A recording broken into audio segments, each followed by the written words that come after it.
섬기는 교회와 또 여러분 가정에 주님의 축복이 함께하기를 간절히 소원합니다.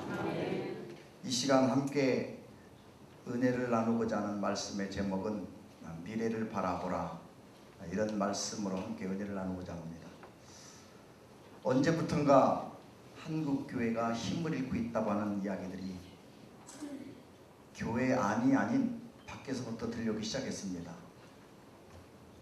그런데 여전히 교회 안에 모이는 성도의 수는 줄어듦 없이 거의 그 모습, 그 모양으로 계속 유지하고 있었습니다. 그런데 그것을 인지한 이후에는 현실로 다가왔음을 우리가 알게 되었습니다. 언제부터 우리 한국교회가 이렇게 힘을 잃었는가? 많은 학자들이 바로 그것은 영향력의 문제라고 이야기합니다. 영향력이라고 하는 것은 교회가 세상을 향하여 빛이 되어주고 또는 소금의 그 역할을 감당할 때 그것이 바로 영향력이라고 생각하는데, 이것이 언제부턴가 고장이 난 것 같습니다.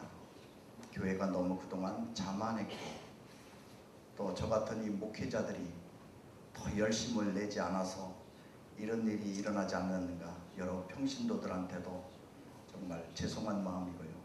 그러나 오늘 제가 드리는 이 말씀은 앞으로 그럼에도 불구하고 우리가 소망을 찾고 이런 어려운 문제를 어떻게 해결할 수 있는가, 저는 오늘 이 주신 말씀을 통해서 함께 은혜를 나누고자 합니다. 교회의 영향력이라고 하는 것, 물론 정치력 또는 경제력 또는 문화를 주도해가는 여러 가지 요인이 있겠습니다만, 그러나 여러분, 우리 청소년들을 교회로 이끄는 방법은 간단합니다. 은혜교회에 현빈이라고 하는 유명한 스타가 등록해서 다니면 굉장한 영향력이 있지 않을까. 또 우리 교회는 소녀시대가, 강화에서 저희 교회는 한 가지 유명한 게 있습니다. 저희 교회에 송혜교가 있습니다. 별로 믿질 않으시는 것 같은데, 저희 교회가 송혜교회고 송혜면에 있는데, 저희 교회는 이렇게 수로가 있는데 수로를 건너기 전에 다리가 하나 있습니다. 그래서 제가 그 다리를 송혜교 이렇게 졌습니다. 언제부턴가 청소년들이 우리 교회에 송혜교가 있다고 그런 소문을 듣고서 학생부 예배를 또 청년부 예배를 드렸는데 아무래도 안 나타나는 거예요. 그래서 왜 그런가 그걸 말씀을 드렸더니 그때 좀 실망하는 눈이 역력했는데, 어쨌든 교회가 앞으로 이런 인재들을 길러내고 또 사회적 문화적으로도 영향력을 줄 수 있다면 저는 그런 생각을 해봤습니다. 앞으로도 우리 교회가 참, 김포를 빼놓으니까 좀 그렇습니다. 김포 진광교회는 싸이가 등록했다고 하는 이런 좋은 소식을 서로 이렇게 나눴으면 좋겠습니다. 왜 제가 굳이 이런 연예인들만을 여러분에게 소개하는가 하면 유명한 정치인도 있을 것이고, 그러나 오늘날 교회에 가장 문제가 대두되는 것은 청소년들의 부재입니다. 교회가 언제부턴가 학생부가 또 교회학교가 힘을 잃기 시작하더니 이제는 저희 강화 북지방 같은 경우는 아예 연합해서 여름 성경학교를 해도 인원은 많지 않습니다. 이런 문제가 왜 일어났을까요? 이게 바로 저는 교회가 지금 세상을 향한 영향력을 잃고 있다고 하는 증거가 아닌가. 그래서 저는 늘 교회가 세상에 소망을 줘야 된다고 생각합니다. 이것이 영향력이고, 무엇보다도 우리 교회가 미래를 밝히 보여주어야 합니다. 우리 강화는 보통 100년 넘은 교회는 명함을 내놓지 못합니다. 그런데 100년 넘은 교회들이 많은데도 그 100년 넘은 교회들이 계속적으로 부흥하고 성장하고 그 영향력을 할 수 있는가? 아마 이 자리에 모이신 우리 강화도에서 섬긴 우리 목사님들이나 또는 장로님, 평신도들 그렇지 않다고 분명 대답할 겁니다. 역사가 오래된 것이 자랑할 수가 없다고 하는 거죠. 결국 오늘 현대인들이 가장 두려워하는 것이 불확실한 시대, 미래가 보이지 않는 것에 굉장히 두려움을 느끼고 있습니다. 직접 청년들하고 대화를 해보면 그들이 무엇 때문에 가장 두려워하고 염려한가? 자신의 미래가 불투명하다는 겁니다. 최소한 저희 세대에는 내가 이렇게 노력하고 또 육법전서를 공부하고 또 취업 공부를 하면은 어느 정도 보장이 됐던 그런 시대가 있었는데 오늘날 청소년들에게는 그런 보장이 없습니다. 교회는 어떻습니까? 교회도 역시 너무도 미래가 불투명합니다. 그래서 목회라는 저나 또 성도들이나 가장 염려스러운 것이 이렇게 미래가 보이지 않는다는 겁니다. 저는 오늘 이 말씀 속에 바디메오의 그 맹인을 통하여 가장 주님께서 우리에게 하시는 말씀이 바로 육적인 눈만 보이지 않는 것이 맹인이 아니라 교회의 앞날을 내다보지 못하고 이 사회의 미래를 바로 제시해주지 못하는 오늘 한국교회의 이 어두운 현실이 바로 영적으로는 맹인이요, 다시 말하면 시각장애일 수 있다고 하는 말씀입니다. 그렇다면 어떻게 하면 이 어두운 현실을 벗어나서 정말 80년대와 같은 이런 부흥을 다시 일으킬 수 있는가? 오직 한국교회는 주님께로 다시 돌아가야 된다고 생각합니다.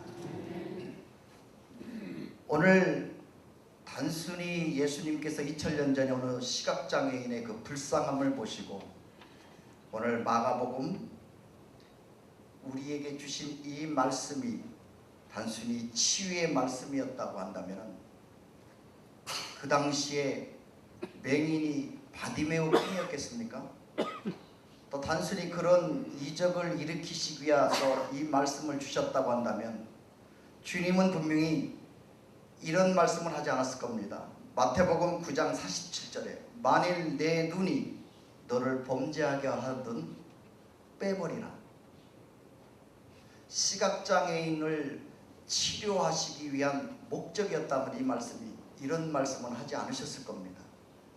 그렇다면 오늘 이 시각장애인을 통해서 우리에게 주시는 하나님의 음성을 듣기를 전하는 저와 여러분이 함께 듣기를 원합니다. 먼저 46절의 말씀을 보면은 그들이 여리고에 이르렀더니 예수께서 제자들과 허다한 무리와 함께 여리고에서 나가실 때에 저는 이 말씀에서 두 부류를 생각했습니다. 먼저는 그들, 예수님을 중심으로 해서 그 다음에 그 옆에 제자들과 허다한 무리. 근데 공교롭게 두 부류가 하나는 여리고로 들어갈 때였고 또 예수님과 많은 무리는 여리고에서 나가실 때라고 기록하고 있습니다. 오늘 우리의 현실이 너무 이 말씀, 오늘 여기에서 나오는 이 여리고의 모습이 오늘 우리의 모습이 아닌가 생각합니다. 여리고라고 하는 히브리의 원 뜻은 향기 나는 고장, 이런 의미를 갖고 있습니다. 종려나무 숲이라고도 하고. 그런데 성경에서는 우리가 머물고 거주하고 싶은, 또 안주하고 싶은 곳이 여리고입니다. 항상 오늘날도 엘리사의 샘이 솟아나는 것이고 또 많은 과일이 생산되는 곳이 바로 여리고인데, 그런데 성경에서는 이 도성을 저주받은 도시, 더 나아가서는 하나님의 백성이 늘 안주하지 말아야 할 곳, 곧 우리가 무너뜨려야 할 성이기도 합니다. 이 여리고는 지형상으로 수면보다, 바다의 수면보다 마이너스 250m 지점에 있는 지역입니다.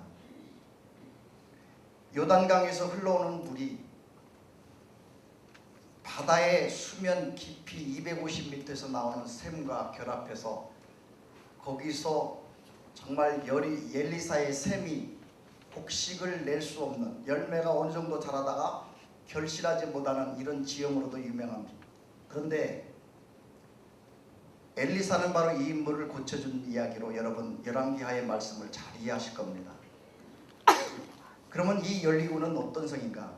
곧 저와 여러분이 무너뜨려야 할, 주님이 우리에게 명령하신 그 여리고는 반드시 무너져야만. 그래서 성경에서는 예루살렘에서 여리고로 가다가 강도를 만났고, 또 여호수아의 6장 26절에는 이런 말씀이 있습니다. 한번 들어보시기 바랍니다.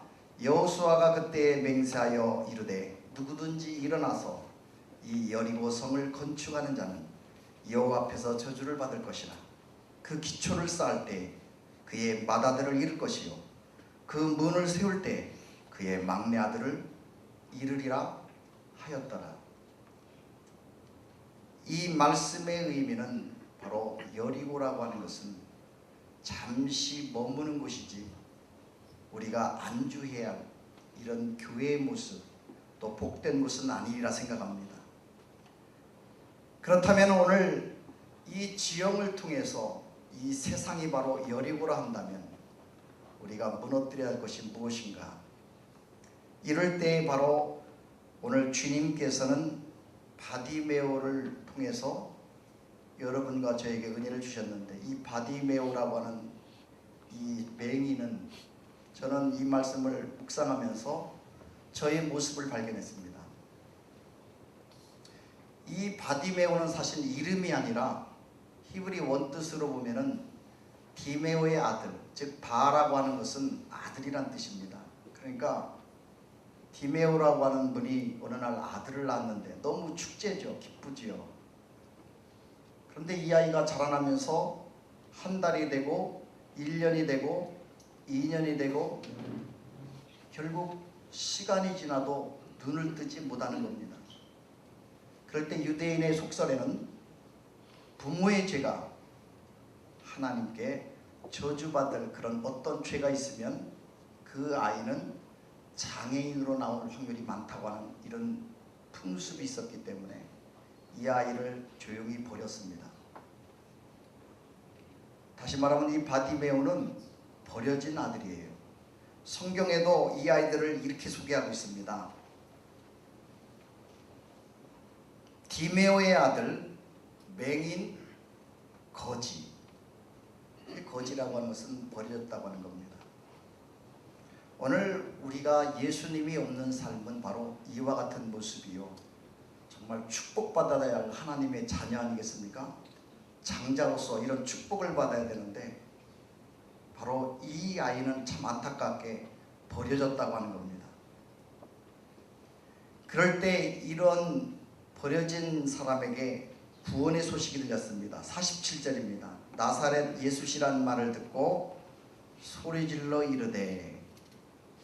자, 오늘 여기서 우리가 깊이 묵상해야 하는 말씀은, 오늘 그렇다면 이런 어두운 현실을 벗어날 수 있는 가장 은혜로운 삶이 뭔가? 먼저 예수님의 말씀이 있는 교회가 되어야 된다고 하는 겁니다. 오늘 여기서도 그 말을 듣는 그 주체가 바로 예수였습니다. 여러분, 오늘 한국교회의 가장 문제로 인식되는 보이지 않는 미래, 다시 말하면 영적인 바디메오, 이 문제는 바로 말씀에 기인하지 않는가, 그런 생각이 듭니다. 그래서 한국교회가 다시 주님의 말씀이 살아나고 그 말씀이 선포되고 그리할 때 거기에 놀라운 비전을 바라볼 수 있는, 또 미래와 안목을 바라볼 수 있는 은혜가 있으리라 생각합니다. 그럴 때 바로 나오는 단어가 소리질러라고 단어가 되어 있습니다. 소리 지르다고 하는 표현을 찾아보니까 기도한다고 하는 동사더라고요. 너는 내게 부르짖으라 할 때 그냥 소리를 지르는 것이 아니라 우리의 모든 형편을 하나님께 아뢰라고 하는 거죠. 그렇다면 어떤 사람들이 이렇게 소리를 지르면서 기도할 수 있는가?